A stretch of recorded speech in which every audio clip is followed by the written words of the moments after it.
So we are semi-live here at Kingdom MMA, and we are joined, guest host, again, Mr. Laine, over here to my left.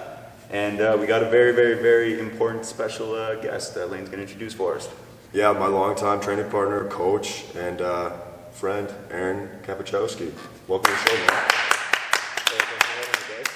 Absolutely, absolutely. Thank you for being here. So, what I want to know, just kind of start us off, people who don't know, and we can kind of go full circle with it. Take us from your transition post-secondary, like high school, end of that era, to kind of where we are now, and then we'll go back through it, if you don't mind. Oh, man. Okay. Graduated high school. I was accepted to U of A for phys ed under the charade that I told my parents that I was going to become a physiotherapist. Physiotherapy or a police officer was what I told everyone. Nice. Because I didn't think I would get support if I said I'm going to go open up an MMA gym after university. So I graduated. I didn't get into physiotherapy. I didn't get into sports psychology or any of the things that I looked at for school. And then I did my practicum at another MMA gym. So I was managing that. The head coach quit with no notice. He quit on a whim. So I kind of walked into the head coaching position because no one else was there. And then we said, why are we doing this for somebody else? We can do it for ourselves. Yeah. I was already coaching Craig then. I was training with Laine. And Craig and I decided we were going to give it a go, and we opened up Kingdom. Nice. So take us through for you, business-wise, like focusing on that side of it. What was a challenge for you getting that going? Man, there were a lot. We had no business training. We had no business experience. I didn't even have anyone that I would say was a mentor that I could go to and ask questions. And even as like a Muay Thai coach, I didn't have someone that I was saying, I'm now the head coach of a program, what should I be doing? I didn't have that. So we started ground up with everything, which is a big leap of faith. You're just making decisions and going, yeah, this is how we're going to do our gym. This is what it's going to look like. This is how we'll set up our front desk. Mm-hmm. And we just hope it works. We think it through and we go, well, we think this is logical. I think the biggest challenge for starting the business was dealing with the municipal government side of it. Yeah. Interesting. Being like I have a phys ed background. I don't know how to read that sort of paperwork. I've never done that sort of paperwork. Craig's the same way. So trying to navigate the ins and outs of getting a business license and zoning. Zoning is incredibly tricky to figure out, and it's such a barrier. That sort of stuff that almost stopped us a few times, just trying to deal with the city. And oh, no kidding. Yeah. Dealing with the city can be a nightmare, right? Like that's something I think that most people wouldn't think of when opening a business, right? Yeah, definitely. Silly things like our floor plan. Okay, we draw up our floor plan. We come in and the guy goes, "This isn't up to standards." We go, "Okay." Come back, do it again. Not up to standards. We hire someone, they do it up, and they just take up my pencil drawing, they put it onto their computer and redraw it on the computer, and the next guy goes, "No problem, this looks great." So you go, it's the exact same drawing. I'm going to send you an invoice for $2,000. Yeah. You're like, Here we go. Jeez. Yeah, that can be frustrating. I think there's something to be said too, like there's a lot though to be said, right? Going through that kind of a process that early, because mid-20s when that happens, early 20s, right? Yeah. Jeez. That's super young, right? Yeah, at the time you guys would have been, like early 20s. I was 22, 23. Wow, when we were opening. That's crazy. Yeah. Jeez, man. Well, the bit I've trained you, like, I really enjoyed the atmosphere. And what I was telling Laine about earlier, I think it was last night or this morning, was it's an energy that, like, I've gone to a bunch of gyms and I've seen, like, a bunch of different, like, the way people interact. And it's, as much as it's a group of killers, it's still, like, everybody's so sweet. Mm-hmm. Like, it's very, very interesting to see that dynamic. It's definitely not like a meathead kind of gym. Right? Yeah. We don't give off that vibe, right? Yeah. Like, how do you go about, I guess, creating your ideal energy for what you want your business or gym in this case to be? Like, how do you go about that? So that was a pretty conscious effort from the start. When we were drawing up our business plan and talking about what we wanted the gym to look like, we did a lot of looking at gyms. You know, we would look, the gyms that we've been to personally, but we would just hop on the internet and look at successful gyms and say, do we want to emulate these guys? What does this coach look like? What does their culture look like? We'd been in the sport for a long time, so we had a pretty good idea. And then one of the big things that it's funny to just be like, well, this is our statement, like a mission statement, how much does that actually affect? But we said we want to be a professional athlete gym, not a fighter gym. Interesting. And so just that mentality in our heads was, okay, well, the gym is going to be, it's going to have a modern look. It's going to be clean. Our athletes are going to be clean looking. They're going to have a modern look. We're not just pumping out fighters. We're going to conduct ourselves in that way. So, and just going about that, we looked at GSP, and just that image of, he didn't show up wearing Affliction and Tap Out shirts. He showed up in a suit, and it's like those silly little cultural things. Yeah. That if you're approaching it as the head coach, like culture is top down. Right. So if we go in and say, no, guys, we are professional athletes, and that's the gym we're going to have, then everyone's going to fall in line and either accept that, or if they go, I really hate this culture, I don't want to be here, they'll just, okay, well, there's other gyms. Yeah. And there is the difference between, like what you said, like a professional athlete gym and like a fighter gym. Whereas like I've been to gyms where it's like kind of grungy and like that it's like old school. Whereas this, I feel like Kingdom is like very sharp. Like it's, and there's other gyms that are like similar, but yeah. Well, and we've had people train here and they leave and they go to another place and people ask if that hurts, and it doesn't bother me. There's a gym for everyone. And so, some guys are going to have big success out of a dirty, grungy gym, and that works better for them. It's like, that's not me. So it's like, okay, well, I'm going to build the gym that I want, and if other people like that product, they'll come here. And if people don't like that product, they'll find somewhere that they like better. Yeah, which is fine, right? Yeah. Totally. So what was the biggest shift for you guys to make, like the biggest challenge you faced in regards to the business gym side of what happened with the pandemic?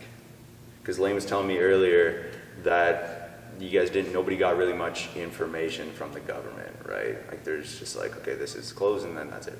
There's no, like what was something you guys can kind of attribute the success coming forward from it? Man, that was like a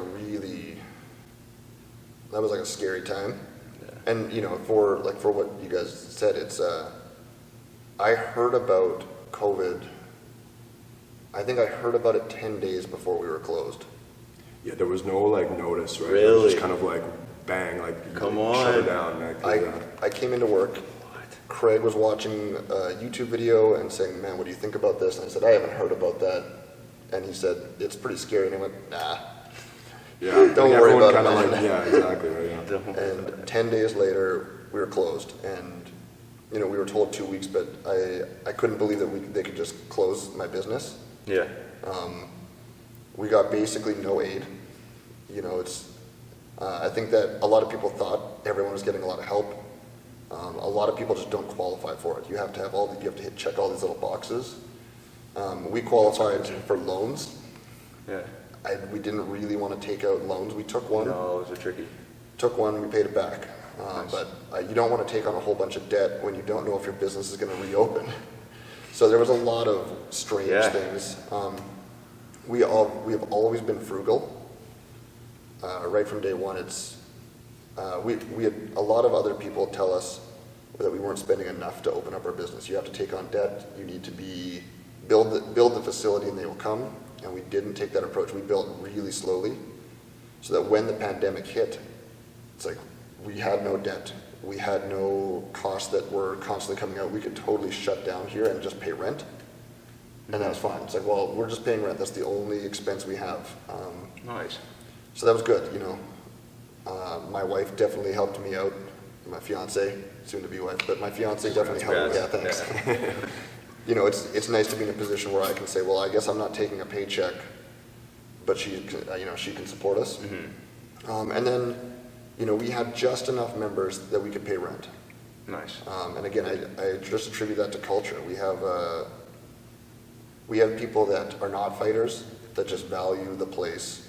A few guys made the comment as, I consider this the same as paying my church, donating to my church. So it's, Nice. You have members who are paying. We were doing Zoom classes. Yeah, you guys were banging out a lot of content, Yeah, a which lot. also was really helpful. Right? We tried, man, like Zoom classes were going. We had max 6 people ever show up to that, but we had 40 people paying for it who just wanted to keep us going. Yeah, which is amazing. Consistent Shout out too, to those right? Yeah, it was people. like- Yeah. We really tried to put out social media, like funny videos, and just stay in people's heads. Like, hey, we just have to keep engaging our team, engaging our members, keeping the sense of community alive. So Craig and I were in here almost full work days for a while, trying to just film content and Nice. just get a hold of people. Yeah, and there would be like weekly themes. I remember like tuning in all the time, and there was no end in sight at the time, right? So it was just like that's all you could do, right? Yeah. And you guys killed it with that, yeah. How do you think you were able to manage the consistency of it? Because that's what I think got a lot of, not just gyms, but like businesses in general, right? Was that it's lasted for this long, right? Like, what do you attribute that to, like getting through that consistency of it?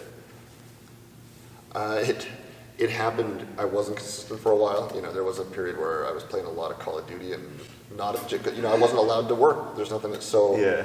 But got a kick in the butt, and we just approached it the same as we would any other like training scenario. It's like, okay, well, we'll lay out our plan. If I'm laying out a training camp for the guys, well, we block out and we lay out how many days are you running, how many days are you lifting weights. Okay. Nice. How many days a week am I doing Zoom? How many days a week am I putting out Instagram videos on bag work, conditioning work? How many video series are we going to have for comedy? We started a little video podcast. How many days is that going to come? We just laid it out and went, okay, this is what we're going to try to achieve. We're here for these hours, and now it's a system. Now it's just like showing up for class, for training, for working out, which we're very used to that. Right. So. And it was nice to see that, like, you don't want to, like, having you guys, like, I would see, like, new posts every day, and it would keep me, like, motivated, right, to, like, it's like, oh, these guys, like, they care, like, they want, they're engaging, it definitely helps with the whole process. It was a message we wanted to get out there, where it's like, look, if we're serious about our sport, it doesn't stop just because we're not at Kingdom. Right. Yeah, absolutely, yeah. You can be running, you can be in the field training, we can still be training. It's like, it's not limited to having this space. Yeah. Which was, it's easier said than done. Oh, But for sure. it's what we were trying to do. Yeah. It's a lifestyle thing, right? Like, it's not so much where you're going, but then now it's about the people, the friends, the family you created, right, around what Kingdom is for you guys, and then kind of spreading, like you said, that mission. And that statement be like, it's not just, oh, you're here. It's, okay, well, we're a team, right? You can be a team outside of the gym and inside of the gym, right? That's really awesome that you guys are able to kind of push that message and, like, as I think Laine was telling me earlier, like, grow through it, right? Not just, like, kind of coast through it, but, like, grow. Even through the pandemic, right? Yeah. Like Kingdom pretty much, like, what is this, like the 6th year that you guys, yeah. And it's only congrats. really done this, right? Yeah. Even with the pandemic and everything, it's like, and also having loyal members is helpful as well, but it's just been a steady trajectory, right? Which is absolutely, like, amazing, and, like, that's phenomenal. Man, both reopening periods, we hit records for memberships. Oh, wow. So Congrats. both lockdowns, 3 months after we were back open, we hit records for like our total members. That's awesome. Jeez. We got a new facility during COVID. We also had a few people sign up during COVID. We had a couple guys who are still training with us now. They came in when we were closed and said, I want to look around the gym. I want to meet you guys. Amazing. Okay, awesome. Let me know. I'll sign up and I'll start paying when you guys are open. So Oh, perfect. some of it, it was really sad to say. It sucks. Some of it is because other gyms didn't make it. Yeah, unfortunately, right? Yeah. Yeah. Like, there's a lot of them that didn't make it too, right?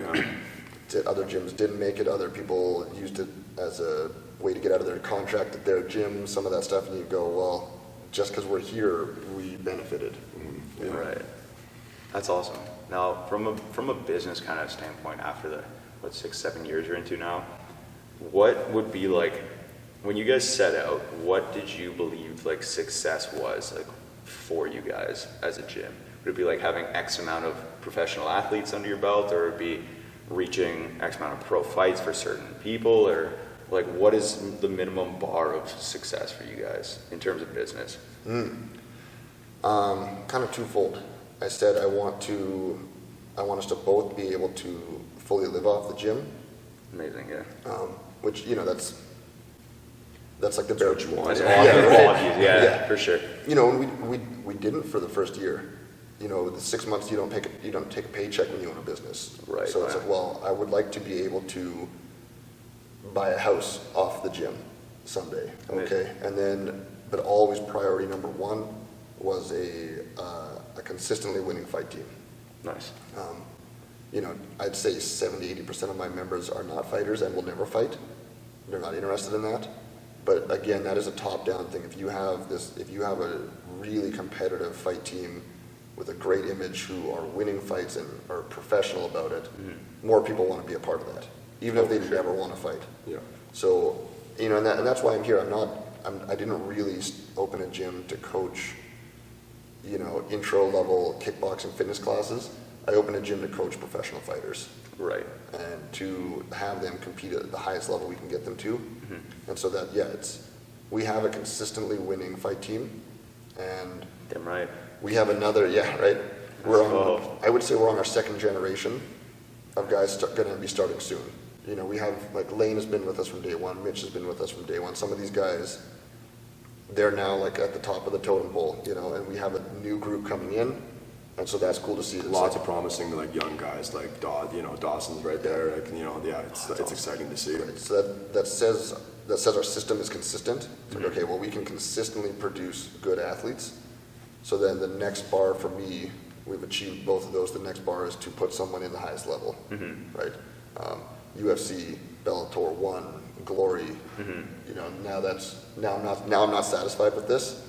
I'm no longer happy even having a regional champ. That's cool, but it's like, well, we've done that. Next, I don't care about this now. I want higher. And I guess success, like your vision of success too, would also kind of be ever changing, right? Like it's like you reach one goal, it's okay, now it's like on to the next, right? Yeah. Yeah. My fiance called me on that because I said if I get someone in the UFC, I think I'll be fulfilled. I think I'm happy. Right. And she said, "You're such a liar. If you get one person, you're going to want the next guy. Yeah. And then if you get multiple people in the UFC, you'll hunt the championship." It's like, and that's how it goes. I mean that's how it should be, right? How it should Like be. you never want to be like, Well said. you know, satisfied with, you know, you want to constantly be setting the bar higher and achieving more and more of your like goals, right? Yeah. Oh, that's awesome. It's cool to see kind of how, like, the strategy seems to be working, right? Like, approaching, like, do you like convince guys to fight? Like, how does that work, right? Like, do you see them and you're like, yo, man, like, I think we could get you a pro fight, or I think we can get you a fight, we'll see what it goes? Or is there just kind of like, they have to approach you? Both.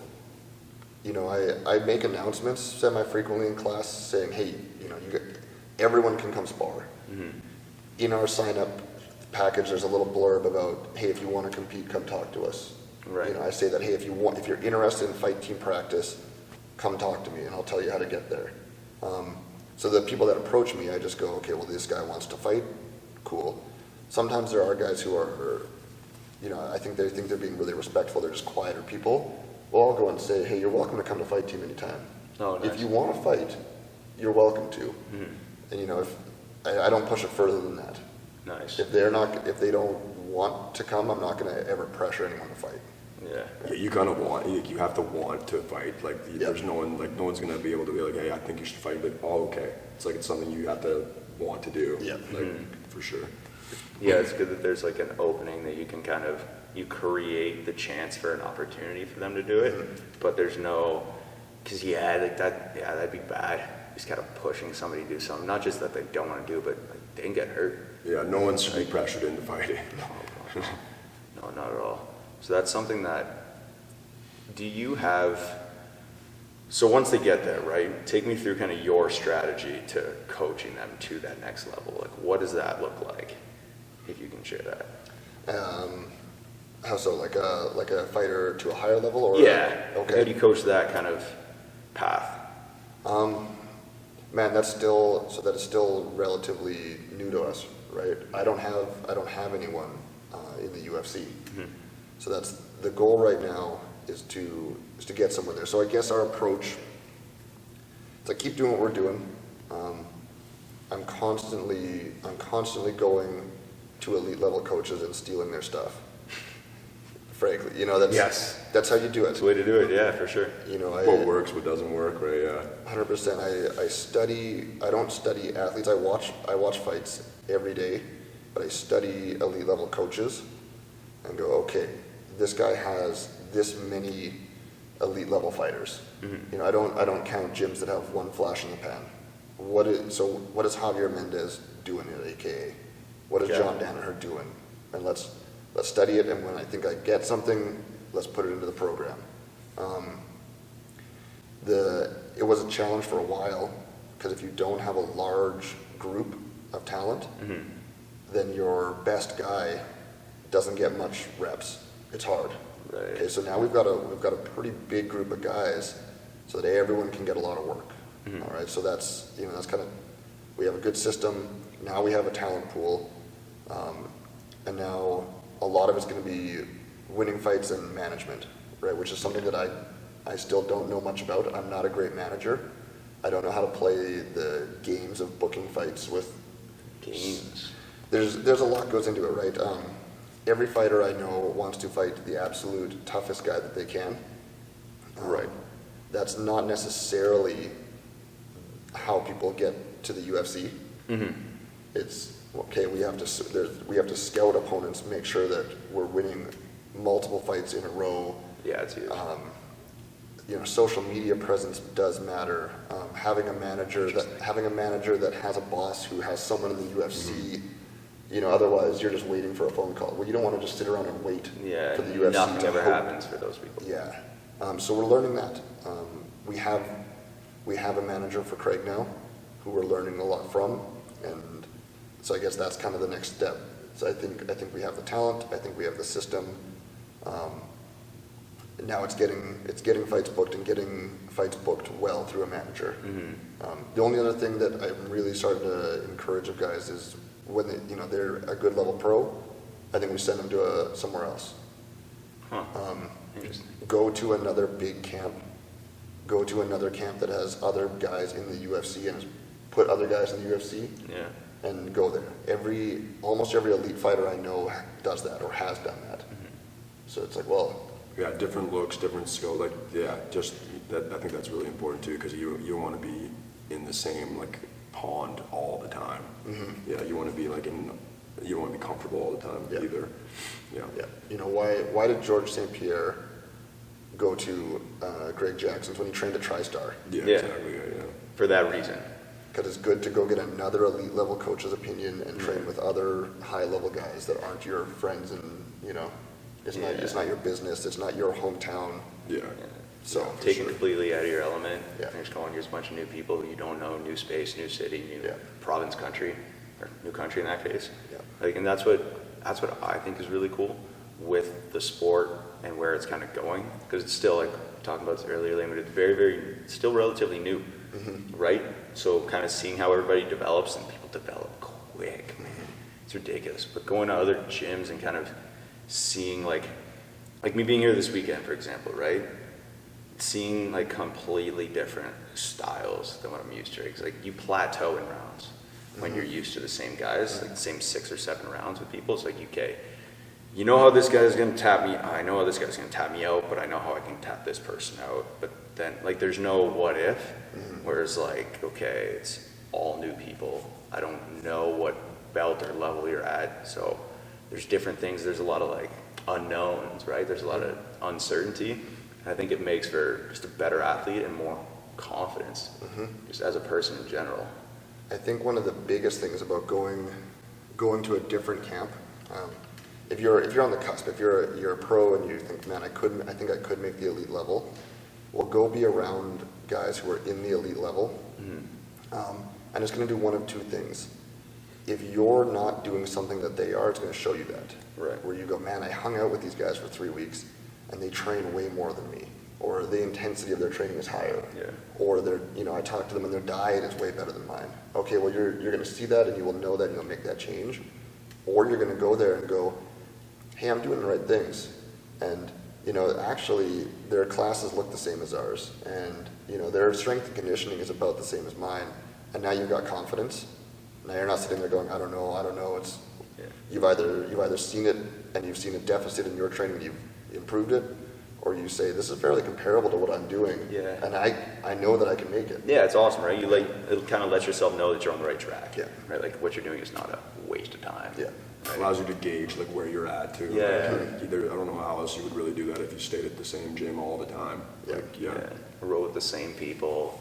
Yeah, like we were talking earlier, Laine and I, Aaron, about like when it comes to documenting your training, right? Mm-hmm. And so how I like to document it, break it down to like who I rolled with, and kind of, okay, what did I get caught with that I usually don't get caught with, and why? Like I'll break everything down to like the increments for that, but I think You've taken it to like the next level with that. yeah, it's mainly like jiu-jitsu specifically I do it with, like not so much like weightlifting. It's like, okay, I trained, I felt sore because of this, right? Very basic for that. But then I look at it and I go, okay, after X amount of rounds with the same people, why do I keep making this mistake, right? And then going to new places and seeing, okay, oh man, like maybe they're all just better at takedowns than me. Okay, cool. Yeah, I'm getting put in my ass a lot. This isn't fun. Time to go back to the drawing board, work out the takedowns, figure out what's working, what isn't, and then switching it up. So I think it's important. But what I'm curious, do you guys, like, because I know Laine does a bit as well, and I have other friends who do it, but do you like personally log like training? Like how do you kind of follow what athletes are doing? Like do you have like, who's there with attendance and stuff, so you're able to track it, or do you kind of put that on them? I don't do any formal like attendance or anything. I'm here every day, open to close. Yeah. If you walk through the doors, I know that you're here. I'm going to see you. Amazing. And we're not at a point where there's too many fighters for me not to remember. Right. I know how many times Laine is here in a week, and I know what classes he did. Just because I'm here, that's all I'm focused on. That's all I have to do is manage my fight team. I know people's strengths and weaknesses because I'm either rolling with them, Right. or I'm watching every single round. Okay. And so you can sit there and watch sparring, and you can watch rolling throughout the week and go, okay, this guy, we need to fix this. Yeah. And that's not probably the best approach. That's just, I haven't found that to be lacking yet. It's like, if you're on the mats all the time and you're focused on it, I do log fight camps. Yeah, I was gonna say like during if a guy's got a fight okay. coming up, it's a little different too, Nice. right? Like you're more like they're the focus, and like you'll be on top of like how you training schedules and all that. Yeah. When we're not, so I say we're either in fight camp or it's like a technical block. Yeah, okay. Is how I think about it. If we're in a technical block, okay, well, I'm watching your rolling, but you're not competing when you're in a technical block. Right. You might be trying something new and you're failing constantly, or you're tired, or you're not really trying, whatever, and I can tell that. It's like, okay, well, this guy's trying a new thing in jiu-jitsu and he's getting subbed all the time. I don't care. Keep working on that. Yeah. Fail. Who Figure it cares? out. In training camp, I have a spreadsheet. This is how many times I expect you to run. This is how many times I expect you to hit strength conditioning. Mm-hmm. These are all the classes I need you in, and away you go. And I trust them. If I don't make them tell me if they're doing it or not. Right. Accountability's on them for sure. That's it. And usually I can tell. It's like, this guy's cardio sucks through all of camp. You haven't been Shouldn't be doing this what way. I've said. Yeah. It's pretty easy. Makes to sense. find out Yeah. who it's been, Yeah. Amazing. We kind of touched on that yesterday too with when you're in fight camp, that's not when you're should be adding stuff to your game. Like when you're in fight camp, that's taking, like we touched on with McCrae, that's to sharpen up the skills you already have and get cardio.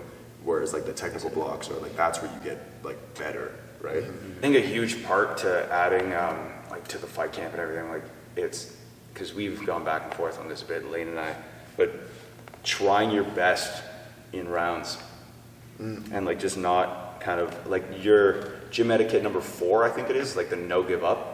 It's like, how do you find the chinks in your armor if you're not trying your hardest?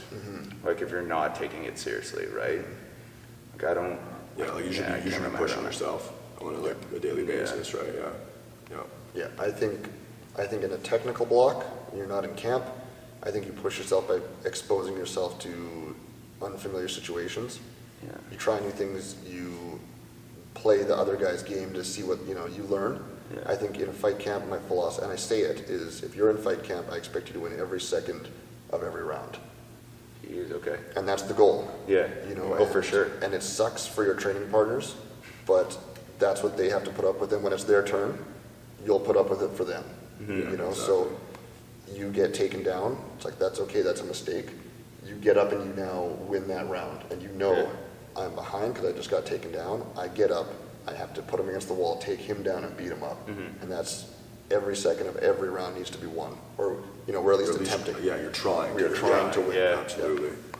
Now, when did you first start in martial arts? Like, when did you personally get going with that? I was 12 or 13. So I was in grade 9, so I was 13. Yeah, you're 13, Yeah, right? I think. yeah. Sure. Yeah. I have no idea. Yeah, that Not makes person, sense, yeah. I'm not sure. But what made you start? Fairly stereotypical stuff. I watched 2 movies and I saw 1 fight card in the same year when I was in grade Nice. 6 or grade 7. I had rented En Bach Great movie. because it was in the Sunry movie theater and there was 1 copy of it and it was so strange from everything else in the Sunry, Alberta movie theater. And then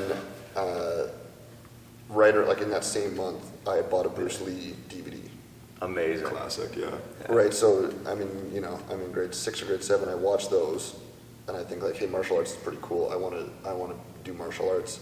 And then I was homesick with the flu, and we had the Fight Network was brand new, and we got the Fight Network free for a month on satellite.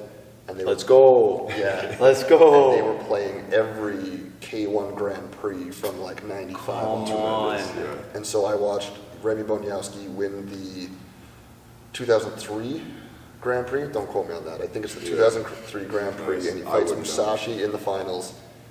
And I went, okay, I don't know if I want to do martial arts. I think I want to fight. Nice. And so there was karate or taekwondo in my town. That was it. I begged my dad to let me in. He doesn't like combat sport, so I just didn't get to enter. I got my own bench press. I was lifting weights in my basement in junior high. I was training on my own. Those classic garage workouts, right? That's it, right? I made my own punching bag. Anything I can find. I don't have internet like here. My internet was so slow. You want to watch a 5-minute YouTube video, you let it sit for 20, 30 minutes. So anything I can get my hands on, I'm going to the library and I'm getting books on kung fu from the library. Oh, geez. And then, Amazing. like, finally, my parents went, okay, you've been obsessed for like 2 years on your own. Yeah. We'll put you in karate. We'll give It's not a in. phase, Nice. Mom. Yeah. That, and then Epic. I guess right away then to my brother-in-law, who wasn't my brother-in-law at the time, but my brother-in-law was watching UFC with his friends, and he said, well, come hang out. Yeah. So I went and hung out with him, and I watched Chuck Liddell knock out Bob Lusso-Brawl. Oh, geez. And A so great introduction. Yeah. I still have a handlebar. Let's go. So that was another Congrats, light by the bulb way. where I went, man, I'm watching K1, I'm watching UFC. Yeah. I went, okay, this is it. Nice. Now, I'm curious, do you have like a time, so you've been doing it for about a decade at least, you'd say. 15 years, 15, 16. Wow. And your family has no like martial arts background, really, eh? Like No. that's cool. Me and my brother-in-law, he started Muay Thai when I was in high school, so we were both training. He fought for a Canadian title, so it was he and I out of nowhere. Nice, yeah.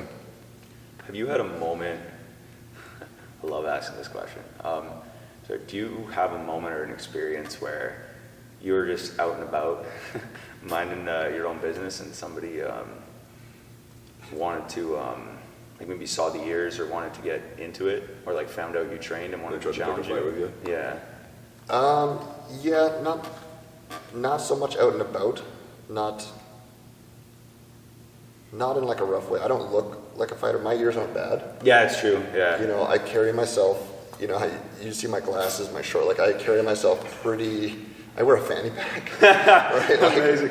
I don't walk around. Vipers and Powerful everything. fanny Yeah, right. I don't walk around looking very tough, especially now. I tried harder when I was a kid, but especially now, I don't walk around looking very tough. In residence, though, like at university, Yeah. you'd get guys wanting to, like, nobody wants to fight. There are a bunch of, everyone there is from upper middle class. They're going to, you know, they're going to school. They're not actual tough guys, but everyone wants to test themselves. So there was two. There was a guy just wouldn't drop it, and he wouldn't. It's always how it happens too, eh? Right. He's now one of my best friends. I stood up with him at his wedding. That's awesome. Yeah. But we had our little scrap great. in the middle of the floor, and I choked him out. Let's okay, go. well, and, you know, and again, it's never a real fight, and they kind of go, oh, this works. Mm. And he came and trained, and he had 2 boxing fights. Oh, that's awesome. So he goes, oh, well, I should go. Nice. The other guy, same thing. The other guy was a street fighter, you know, considered himself a boxer. Yeah, undefeated in the streets. Yeah, you know, and both of them were not mean about it. It wasn't malicious, but he went like, well, I want to try. How good are you? I want to test. I want to see. So we boxed, and same thing. It's like, well, I've been training my whole life. You haven't. Same thing, you know, same result. Yeah. So I've never had a nasty situation where someone's trying to test themselves, but I've had people want to test themselves.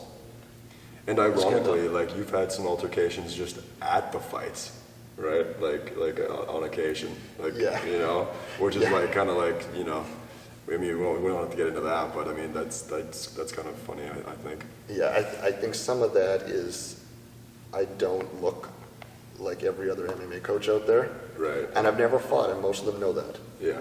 You know, so if they're an MMA coach who identifies themselves as being a tough guy, I'm a pretty easy target.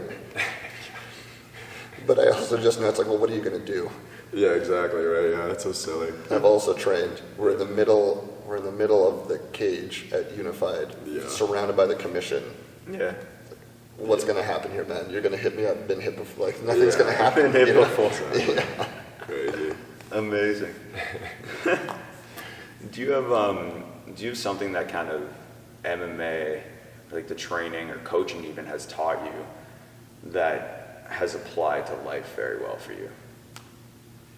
Oh man, yeah, I get asked this question. I don't have a great answer. It's my life in here and my life outside are pretty intertwined. Mm-hmm. You know, it's not. I don't find that I'm learning many lessons in MMA, and then I'm out in my life going, "Oh, this is a great moment to apply this." I've been doing martial arts my whole life. It is now just. It's just part of who you are. That's it. Yeah. Right. It is now. That is my life. You talk about lifestyle. It's my lifestyle Right. now. I think there's some things like I study the greatest coaches I can find, and I do my best to go and meet them and emulate them and steal things. Well, I just do that now with everything. Mm-hmm. Interesting.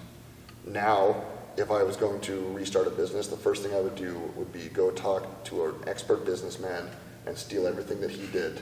And, you know, Yeah. some of it's just like, some of it's just confidence, some of it's just conflict resolution. You know, I know that I can learn anything. It's like, well, if I just try and if I just take time to actually study something, Mm-hmm. I know I can do it. And probably a lot of that comes from this. Right. I have a very systematic, like it's a systems-based approach for coaching. Mm-hmm. And if I apply that in other things, I've found I have more success when I'm doing that.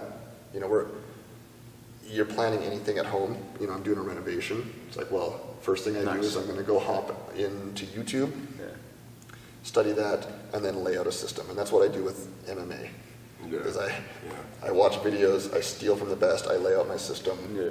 Yeah. Yeah, and I guess like it would kind of like structure, right? Like without really knowing it, like doing this kind of thing, it just you might not think about it at the moment, but it does like apply in the sense where it's like I'm less stressed out, and I have like they're just more organized and whatnot. Yeah, I don't do almost anything without a system in my head, like a structure, and you know, like I'm so used to a training schedule that now everything I do is like, well, this is now like.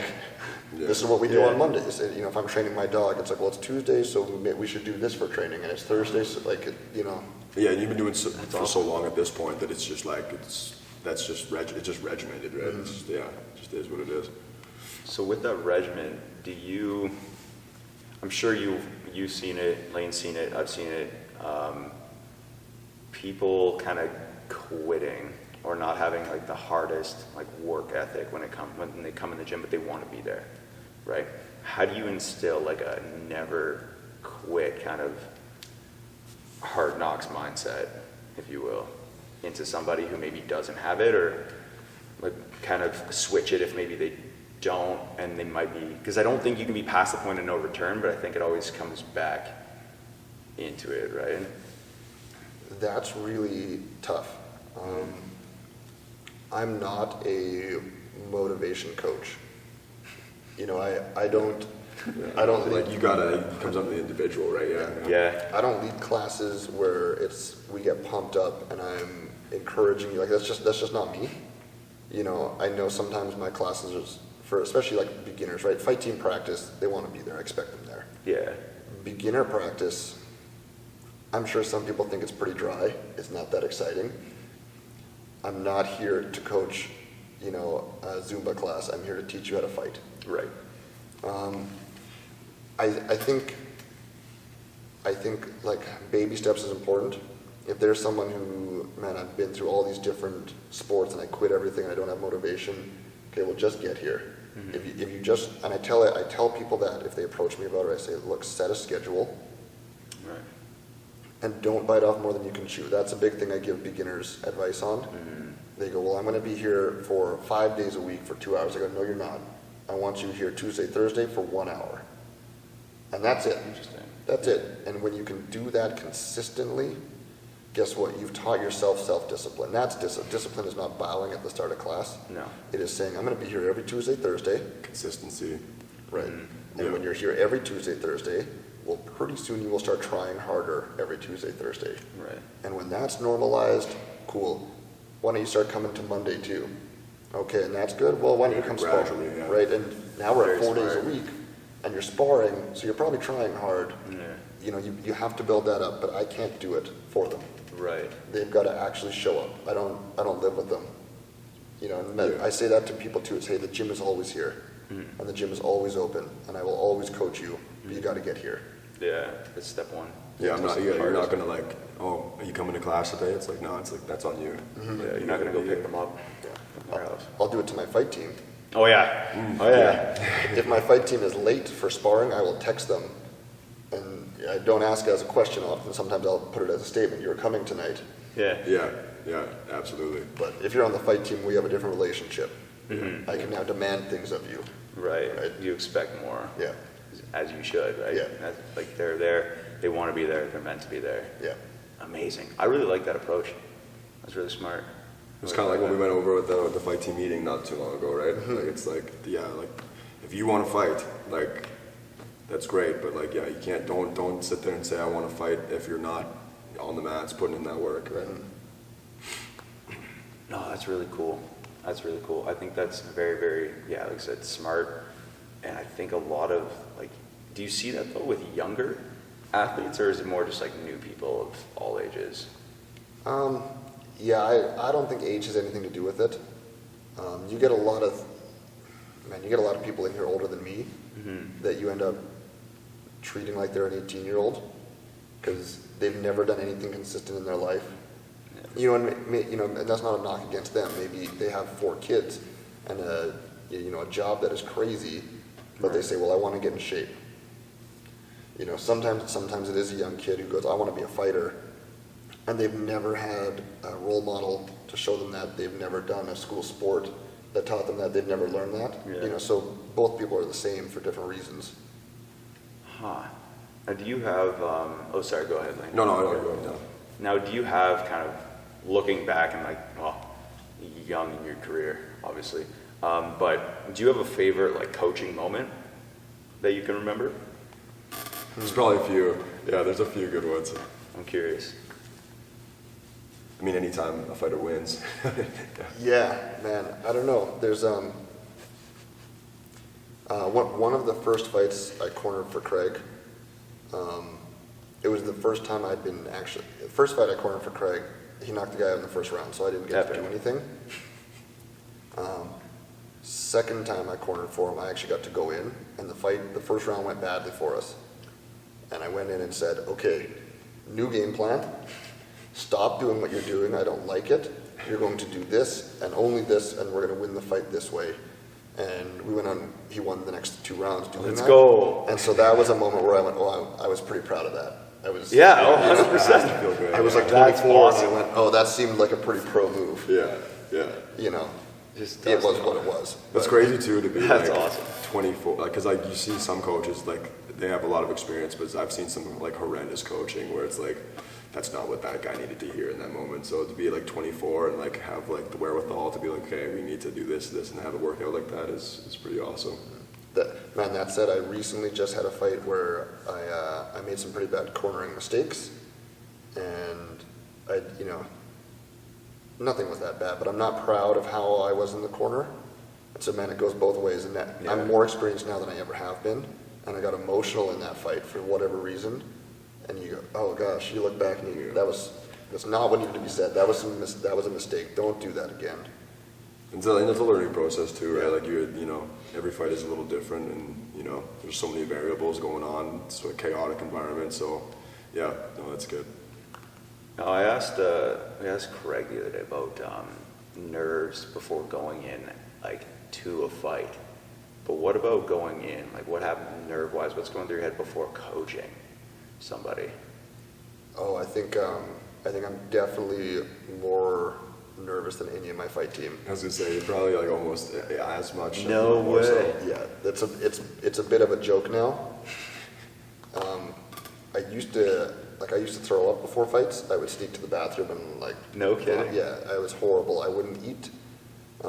I'd have headaches for days after because I wouldn't eat or drink anything fight day. Like I was a wreck. Damn. It's similar to like watching Wow. your friends fight, because it's a little different coaching obviously because you're like there and it's with them, but like it's out of your control. Mm-hmm. You're just like kind of like, okay, like now it's time to go, right? And it's, yeah.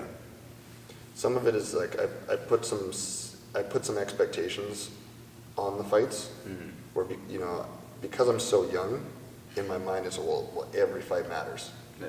and we're trying to establish our name, and so every fight is our reputation on the line, and we have to win everything. I'm also I'm really bad for not celebrating wins. How many times have you smiled in the cage? Right. We don't do after parties because our team doesn't do that sort of thing. We don't go and celebrate. There isn't a big party after, so I don't celebrate wins.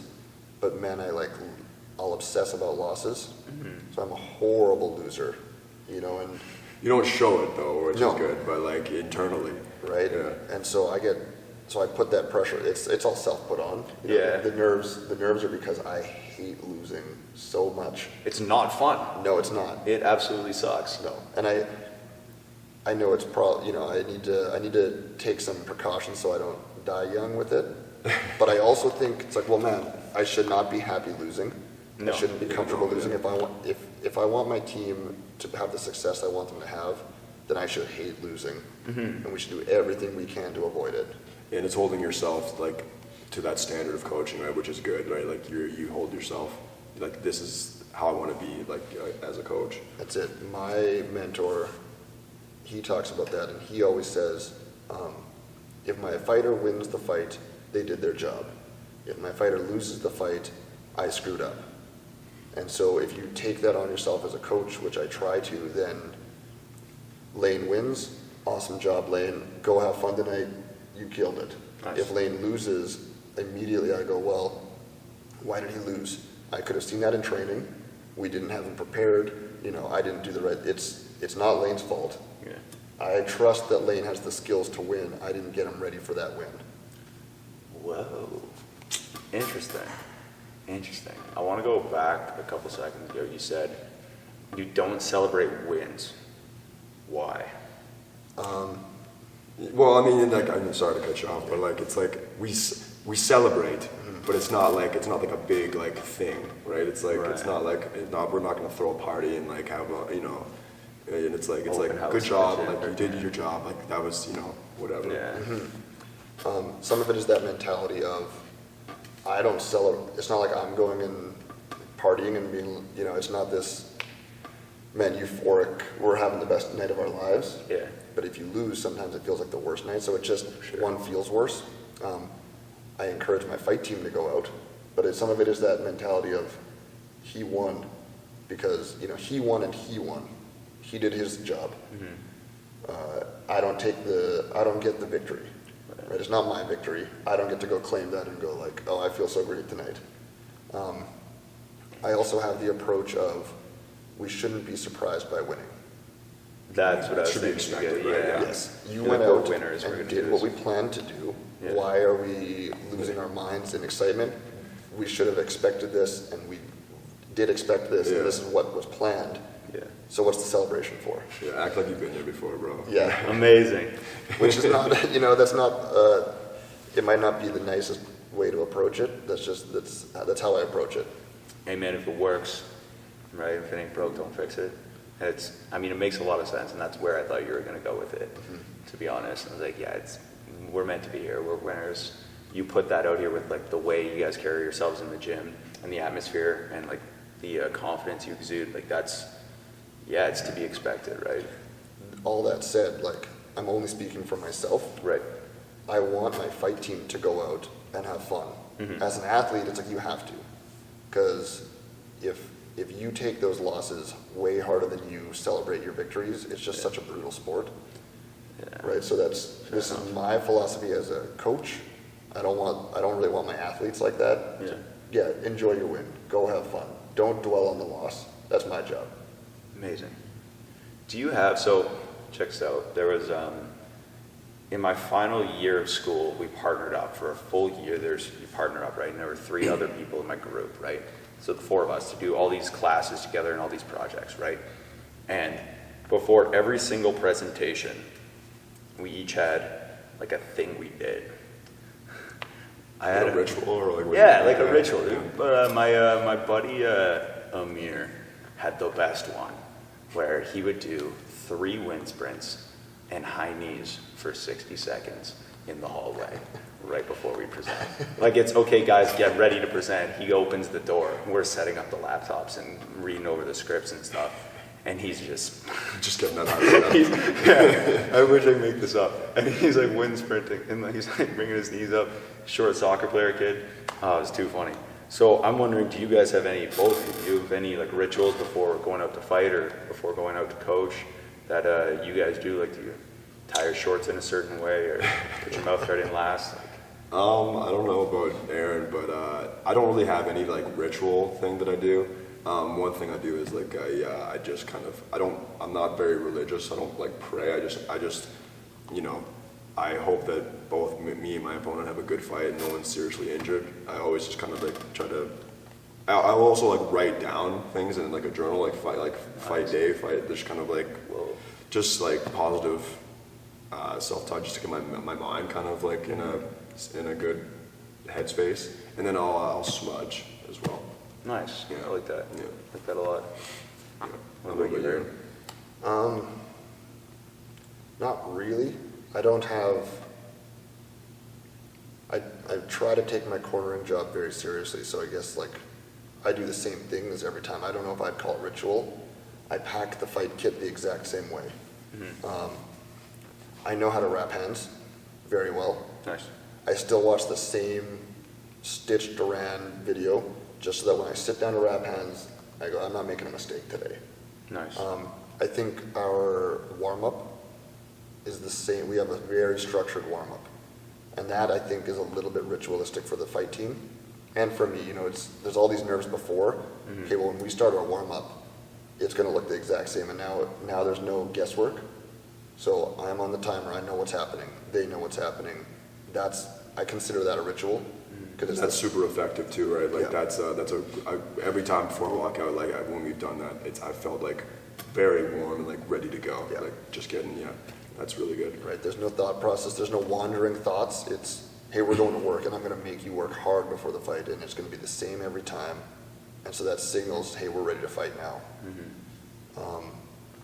Yeah, I don't have too many. But when I compete in jiu-jitsu, I take an ice bath the night before. An ice bath the night before. Interesting. You could argue it's like, oh, it's good for inflammation, whatever. I like the idea of it. Probably mental too, eh? Like kind of just getting that like in the zone kind of thing. Right. There's a little sadism in there. I'm going to sit in here and suffer, and I'm going to put up with that and deal with that, because tomorrow I have to be prepared to like suffer if I want to. Totally, yeah. For sure. Yeah, So, makes sense. do you have kind of, as we look to wrap up, do you have like any final piece of advice or wisdom or like a message you'd like to pass on? Just right on the spot. Yeah. No, not really, man. I think we talk about it all the time. I think people look at this as especially martial arts, as a source of magic. Now, I don't mean, like no touch knockouts magic, but, hey, we talked about discipline. You get the phone call, hey, I have no discipline in my life. I need to do this. And go, okay, well, it's not. Signing up for martial arts doesn't do that. And people, you get the odd fighter, you get the odd guy going, man, my life is not where I want it to be. I think an MMA fight's going to turn it around. I really want that. I think that'll really change my life. It won't. No. Yeah. It is a grind. It's a consistent grind, and every single thing you have to make the decision to do it. You got to decide to show up. You got to decide to put in the work. You got to decide to diet. You got to decide to stay in the sauna. Every single round, you have to decide to come out and win.